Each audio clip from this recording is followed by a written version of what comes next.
Now, as expected, NPHET have advised that the mandatory wearing of masks in shops, public transports and schools should end. And it has also recommended a scaling back of the testing system and for NPHET itself to be significantly scaled back. So how do the public feel about this new further easing of the last of the restrictions? Shane Timmons, Research Officer with the Behavioural Research Institute at the ESRI, joins us now.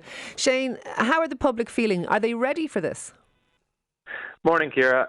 Well, data we have from late January showed that around 80% of people did expect further easing of restrictions in February. And we also saw that at the end of January that about 60% of people thought that all restrictions will be lifted for good by the summer. So that's the highest level of optimism that we've seen in these data since we started tracking them. We also have more recent data from Amoric that was collected on Monday this week. And there we see that most people think that we're returning to normal at the right pace, but that's about 55% of people. But we do have 1 in 3 thinking that it's happening too quickly. So the kind of bottom line there on it is that we might have a majority of people on board with the return to normal, but it is a small majority. And there's a fairly sizable minority there that are likely to remain worried and think that it's happening too quickly. So if and when we see things like the mask mandate removed and we see things like everything opening up without any restrictions remaining at all, will people's behaviour change in response to that? I know at times our behaviour has modified in response to restrictions increasing or decreasing. Are we likely to see that cohort, that third of people who are still anxious, continuing with self-imposed restrictions? Well, that's exactly what we'll be monitoring in the data that we collect.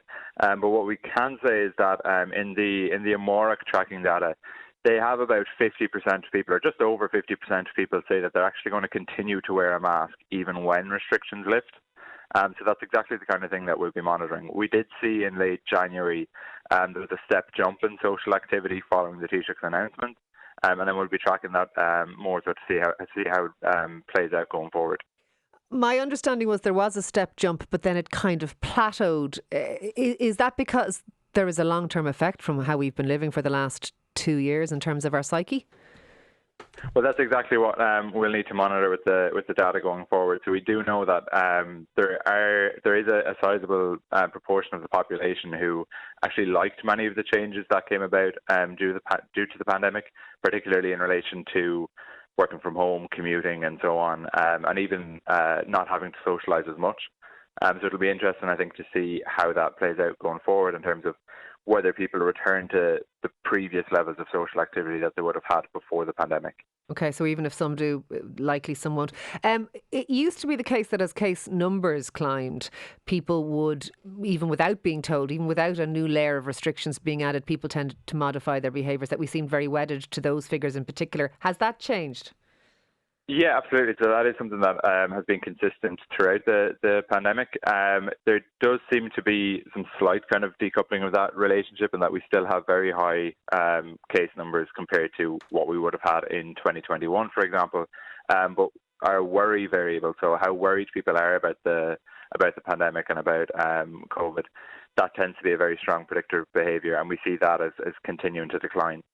It's interesting. I wonder, even with the high. Was it the case numbers or was it the media's obsession with the case numbers that fed into the narrative that people were carrying in their heads? Because obviously we stopped doing it quite long ago here on Newstalk, but lots of sort of media organisations continued with the case numbers up front on news bulletins all the time.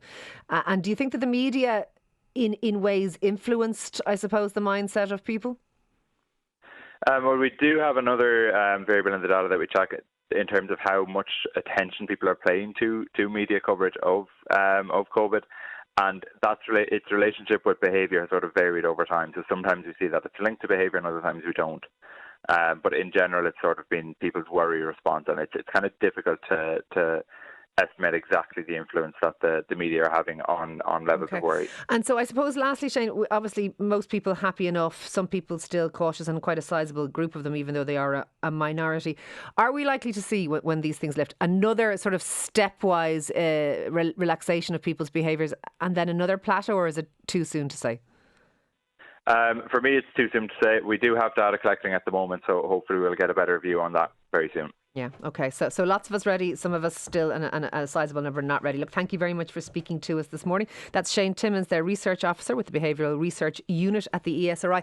Let us know this morning on Newstalk Breakfast. Are you that third that go, oh no, can we not wait a little bit longer? I'm worrying. Or are you that other group that are maybe the majority, but not a very sizable majority, who are going, bring it on, let's go back to living?